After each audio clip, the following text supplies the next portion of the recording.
श्रीगुरुभ्यो नमः। हरि ओम। श्रीमहागणाधिपतये नमः। श्रीमहासरस्वत्यै नमः। श्रीगुरुभ्यो नमः। हरि ओम।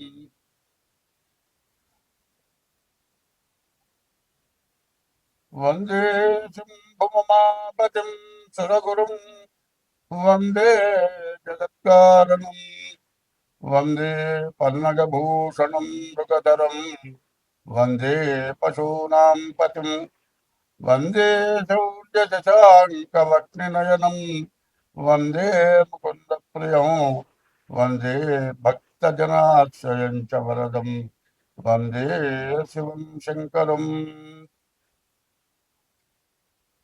అసలైన విషయం ఒకటి చెప్పుకోవాలి. విష్ణుమూర్తి ఏమో సర్పం మీద పడుకున్నాడు. శివుడేమో సర్పాన్ని ఒక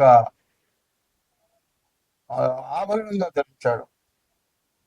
మరి బ్రహ్మ విష్ణు మహేశ్వరులు దేవతలు వాళ్ళు సర్పాన్ని ఎంత గౌరవించారు. ఆయనేమో ఆభరణంగా ధరించా, ఆయనేమో చెయ్యలాగా ధరించా. మరి ఆ సర్పానికి ఎంత విలువ ఉంటే వాళ్ళు ఎట్లా చేశారు. మనమంతా కూడా ఈ సర్పాన్ని భయపడి దాన్ని చంపి దానివల్ల కాలసర్ప దోషాలు, కుజ దోషాలు ఇటువంటివి వచ్చి మనం అందరం బాధపడుతున్నాం. సర్పాన్ని చూస్తే మనకు భయం ఎక్కువ. ఎందుకంటే బ్రాహ్మణానాం అనేకత్వం, బ్రాహ్మణులకి ఏకత్వం లేదు, తలావ పద్ధతిలో ఉంటారు. సర్పారామత నిత్యయో, సర్పాలు 23 గంటలు నిద్రపోతాయి.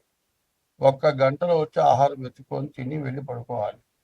ఈ లోపల ఎవరినో అడ్డం వచ్చామనుకో పక్కకి తప్పించుకొని వెళ్ళిపోవటానికే చూస్తాయి. కానీ మనం ఏదైనా కొడదామనే పరిస్థితి వస్తే అప్పుడు కాటేస్తాయి. సర్పం స్వయంగా ఒకరిని కాటేయాలి, చంపాలి అనే ఉద్దేశం సర్పానికి ఎప్పుడూ లేదు. నేను అనుభవంగా చూశా. సర్పం కనపడగానే 2 చేతులు ఎత్తి దండం పెట్టి, కళ్ళు మూసుకొని దండం పెట్టి కళ్ళు తెరిచి చూసేటప్పుడు కల్లా సర్పం లేదు, వెళ్ళిపోయింది. అది మాయమైపోయిందో ఎట్లా పోయిందో అది దేవుడికే తెలియాలి. అంటే దాని దగ్గర మాయమైపోయే శక్తి కూడా ఉన్నదేమో అనుకుంటా. నాకు 2-3 సార్లు అట్లా జరిగింది. మరి ఆ సర్పం దేవతా సర్పాలు. సర్పాలు దేవుడి దగ్గర ఎప్పుడు ఉంటాయి.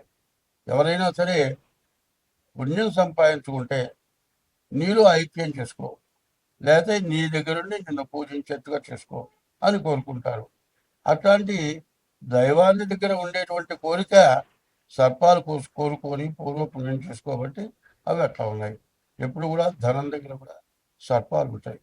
దేవుడికి ఒక ధనం పెట్టామనుకోండి, ఆ ధనం దగ్గర సర్పం ఉంటుంది.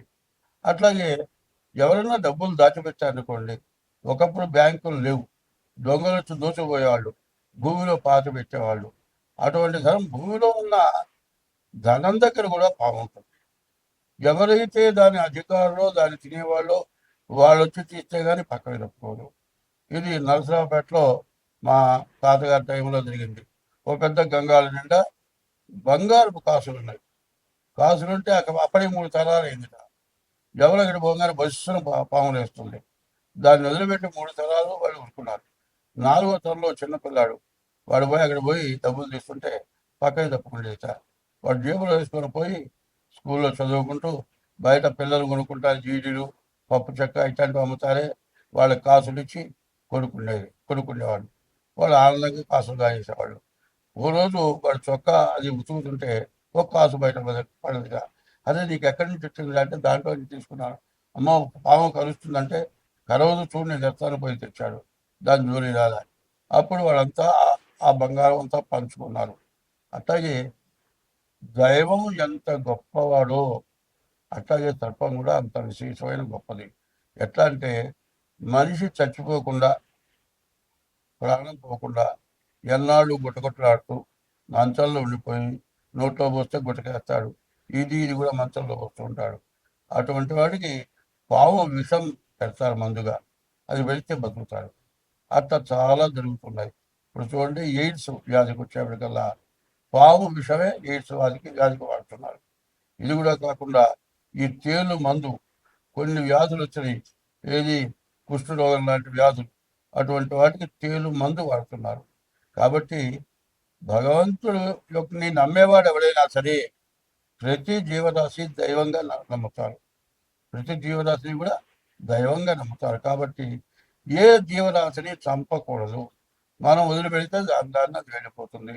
ఇంట్లోకి వచ్చిన పాము కూడా దాని వెళ్ళిపోయిన రోజు నాకు జరిగింది. మా ఇంట్లో మా అమ్మాయి గారింట్లో దాదాపు 2 బార్ల పాము కలిపేసారి వెళ్ళిపోయింది. దాన్ని కొట్టించాలంటే 5 నిమిషాలు పడుతుంది. 10 మంది వస్తారు, కొడతారు. ఒక ఆడ మనిషి ఉంది, అది ఒక్కటే పాము చంపుతుంది. మరి ఇవన్నీ కూడా అనుభవపూర్వకంగా చెబుతున్నాను. ఇది చెప్పింది ప్రతి రాశిలో కూడా వెయ్యాలి. ఎందుకంటే పాము జోలికి ఎవరు పోవద్దు.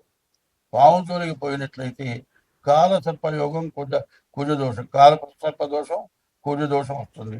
అందువల్ల పాముని చంపిన వాళ్ళందరికీ కూడా పెళ్లి కాకపోవటం, పెళ్ళైతే భార్యాభర్తలకు అనుకూలత లేకపోవటం, గర్భిణీలు పోవటము, పుట్టిన పిల్లలు ఏదో రకమైన అవయవం లోపము, లేకపోతే కళ్ళు కాళ్ళు ఏదో రకం తక్కువ ధనం, బాగా ఆరోగ్యంగా అంతా బాగున్నాడు అనుకోండి, వాడు పూర్తిగా చదవలేదు.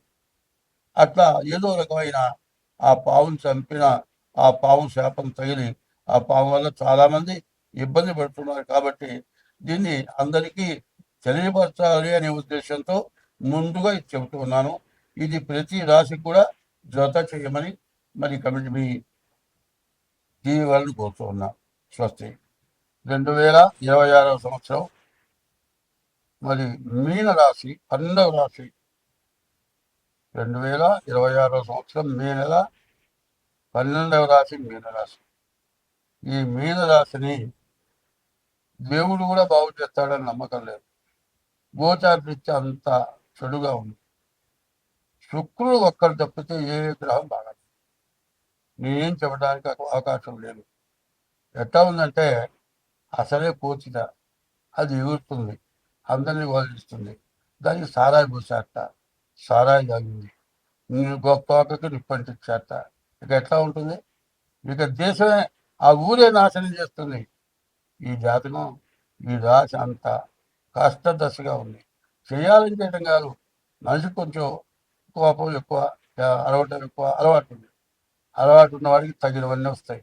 వెనకాడితే కష్టదశలో చెడు అలవాట్లు ఎన్ని ఉన్నాయో అన్నీ వస్తాయి. ఏది రాకుండా పోదు, అన్నీ పీక్కొని తింటాయి. అన్నీ పీక్కొని తిని ఇల్లు లేదు, పెళ్ళాం లేదు, పిల్లలు లేదు. ఒక్కొక్కసారి దూరం ఆడేవాడు ఉంటాడు. వాడు అరే మీ నాన్న పోయినట్టు అంటే ఇకేగా తీసుకొచ్చే చూస్తారే అన్నట్ట. అంటే తండ్రి శవాన్ని కూడా చూడటానికి బుద్ధి పుట్టదు. మరి జూదం అంత బాధ పెడుతుంది. నాశనం, మనిషిని సర్వనాశనం చేయడానికి జూదం, వ్యభిచారం, ఈ రెండింటిని మించి ఇంకోటి లేదు. ఈ రెండింటి వల్ల ఏమొస్తుందంటే చెప్పుకోలేని రోగాలన్నీ వస్తాయి. ఈ వ్యభిచారంతో కనపడ్డ స్త్రీతో వ్యభిచారం చేసిన వాడు చివరిగా వాడికి వచ్చే రోగాలు మామూలు రోగాలు కావు. ఇక వాడి తాకితే కూడా రోగాలు అనుకుంటే వస్తుంది. అంత ఘోరమైన పరిస్థితులు మీకు వస్తాయని నేను చెప్పట్లా. ఈ గ్రహస్థితి ఇట్లా ఉన్నప్పుడు ఇన్ని రకాల బాధలు వస్తాయి. కాబట్టి మీరు తప్పనిసరిగా డేట్ ఆఫ్ బర్త్ ద్వారా మీ జాతకాన్ని చూపించుకోవడం చాలా అవసరం. ఈ ఒక్క సంవత్సరం మీరు తప్పించుకున్నారంటే మిమ్మల్ని చెడగొట్టేవాడు ఎవరు ఉంటారు? పని లేనప్పుట ఒకళ్ళు రోజు మీరు కూర్చుంటారు, జుగ్గాట్ అంటారు, ఆడుతూ ఉంటారు. ఒకళ్ళు పురుషులు అంటారు, కావాలంటారు, బ్యాడ్ అంటారా, చేస్తా అంటుంటారు. ఏమిటా పని లేదు, ఏందిరా ఎందుకు పని దొరకట్లేదు, ఏమంట ఏదో కాలక్షేపాలు. ఈ కాలక్షేపంతో 2 రోజుల కూలి డబ్బులు మాత్రం ఆటోకి వస్తారు, ఇంటికి ఏం తీసుకెళ్తారు. ఇట్లా కొన్ని దురభ్యాసాలు సర్వనాశనం చేస్తాయి. కాబట్టి ఈ రాశి వాడు ముందుగా తప్పనిసరిగా మీ డేట్ ఆఫ్ బర్త్ ద్వారా, మీరే కాదు ప్రతి రాశి వాళ్ళు కూడా డేట్ ఆఫ్ బర్త్ ద్వారా జాతకం చెప్పించుకోండి. ఇప్పుడు డాక్టర్లు ఏం చెప్తున్నారు? ఆల్ చెకప్ చేయించుకోమంటున్నారు. మనం తినే తిండి వల్ల, మనం తాగే నీళ్ళ వల్ల రకరకాలైన వ్యాధులు వస్తున్నాయి. చూడండి, మొన్న ఎవరో జామకాయలకి ఇంజక్షన్ చేసేట. ఆ జామకాయ తింటే ఇక గర్భిణీ రాదు. దానికోసం పిల్లలు పుట్టకూడదు. మన హిందూ దేశం నాశనమైపోవాలి. వాడిని పట్టుకున్నారు. అంతకుముందు తయారు చేశాడు. ఏమిటి? నీళ్ళ ట్యాంకులో వదులుతాట. మరి ఇదివరకు ఈ దొంగలు ఉండేవాళ్ళు. ఆ దొంగలు ఒక విషపు వాయువు ఉండేది. ఏదో అట్లా నోట్లో వేసుకుంటే తగిలితే చాలు, సూత్తో మందు తగిలితే చాలు, తగిలినట్టు చచ్చిపోతారు. దానికంటే విపరీతమైన విషం చాలు. ఇట్లాంటి పరిస్థితులు మనకు వస్తున్నాయి. ప్రతి పండు కొందామంటే పండుకి మందు పెట్టి పండిస్తున్నారు. ఆ మందు వల్ల పండిన కాయ తింటే రకరకాల వ్యాధులు వస్తున్నాయి. ఎందుకంటే ప్రతివాడు కూడా నేను చెప్పబోయేది ఏమాత్రం బాగాలేదు అని అనుమానం వస్తే వెంటనే రక్త పరీక్ష. డబ్బులు ఖర్చు కాదు. మనం బతికి బాగుండాలంటే ముందు సరైన మంచి డాక్టర్ని నిర్ణయం తీసుకోండి. వెళితే మన డబ్బులు మళ్ళీ తింటాం కాదు, మంది బాగు చేయాలి. అట్లాంటి డాక్టర్ని చూసుకొని ఎప్పటికప్పుడు పరీక్ష చేయించుకోవడం చాలా అవసరం. దేశ విదేశాలను కూడా కొన్ని దేశాలు ప్రపంచం మొత్తం మేమే పరిపాలించాలి. ఏ పార్టీ ఉండకూడదు, మరి ఏ దేశస్తులు ఉండకూడదు, అంతా మా వాళ్ళే ఉండాలి, మేమే పరిపాలించాలి. ఈ స్వార్థంతో జనాలు ఇబ్బంది పెడుతున్నారు. కానీ దానివల్ల వాళ్ళు కూడా చాలా నష్టపోతున్నారు. అది తెలుసుకోవట్లే. లాభం అనుకుంటున్నప్పుడు చేసే తప్పుల వల్ల కూడా చాలా నష్టం జరుగుతుంది. ఇట్లాంటి నష్టాల వల్ల ప్రజలు చాలా బాధపడుతున్నారు. అందులో ఇప్పుడు జరిగిన యుద్ధం, ఉక్రెయిన్ యుద్ధం, రష్యా ఏది గెలుస్తుందో తెలియదు. చివరికి రాజీపడ్డ అన్నారు. ఇప్పుడు ఇరాన్, మరి ఇటు ఈ దేశం, 2 దేశాలు యుద్ధం. ఇట్లాంటి వాటి వల్ల ఎంతో నాశనం, ఎంతో దండగ వస్తుంది, బాధపడుతున్నారు. కాబట్టి అందరూ కూడా డేట్ ఆఫ్ బర్త్ ద్వారా తప్పనిసరిగా జాతకం తెప్పించుకోండి. మీకు కావాలంటే మా పేరు పంగులూరి లక్ష్మీనారాయణ, గాయత్రి జ్యోతిషాలయం మాది. మరి 7801071946 ఇదొక నెంబరు. 6300061241 ఈ 2 నెంబర్లలో ఏ నెంబర్కైనా ఫోన్ చేసి తగిన ఫీజు చెల్లించి జాతకం చెప్పించుకోవాల్సిందిగా కోరుతూ ఉన్నాను.